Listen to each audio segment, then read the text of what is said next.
Zuikis Dainius ir didžioji miško sena. Giliai miške, šalia didžiulės ąžuolų giraitės, gyveno jaunas ir talentingas zuikis vardu Dainius. Zuikis buvo puikus dainininkas. Jo balsas skambėjo kaip upelio čiurlenimas, o visi miško gyventojai slapta klausydavosi, kai jis dainuodavo po savo mėgstamų krūmų. Tačiau buvo viena problema. Dainius siaubingai bijojo pasirodyti prieš kitus.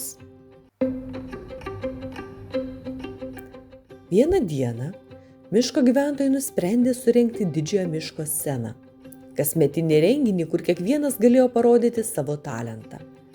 Voveraitė suko ratelius, ežiukas grojo fleitą, o lapė deklamavo eilėraščius. Visi ragino Dainių prisijungti parodyti savo nuostabų balsą, bet zuikis tik purtė galvą. Aš negaliu, drebančiu balsu sakė jis.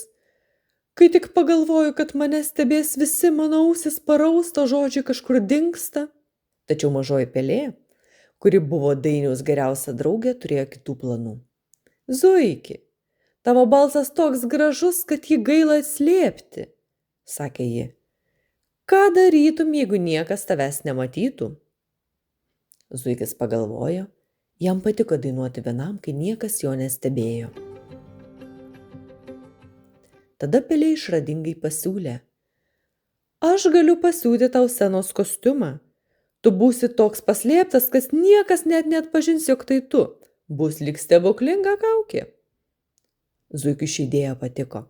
Pelė greitai sušoko prie darbo ir pasiuvo didžiulį lapų ir samanų apsiaustą su maža skyle priekyje, kad zuikis galėtų matyti sceną. Dainius užsidėjęs šį apsiaustą jautėsi beveik nematomas. Atėjus didžiosios miško scenos vakarui, visi susirinko aplink miško aikštelę. Buvo jauku, o virš galvų švietė tūkstančiai žvaigždžių. Kai pelė paskelbė paslaptingai atlikėją, scena nuščiuvo.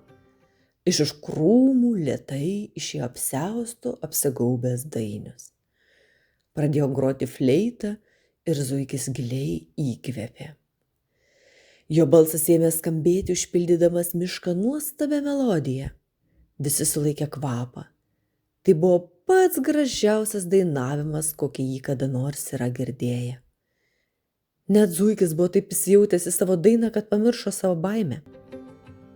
Kai daina baigėsi, aplink pasigirdo griausmingi aplodismentai ir šūksniai.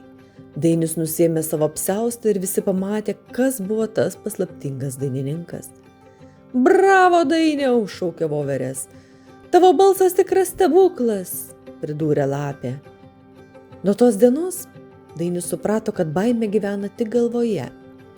Jis tapo nuolatinio miško koncerto atlikėju, o jo draugė pelė visada sėdėjo pirmoje eilėje ir didžiavosi savo drąsiu draugu. Ir taip miškas turėjo ne tik dainininką, bet ir pamoką.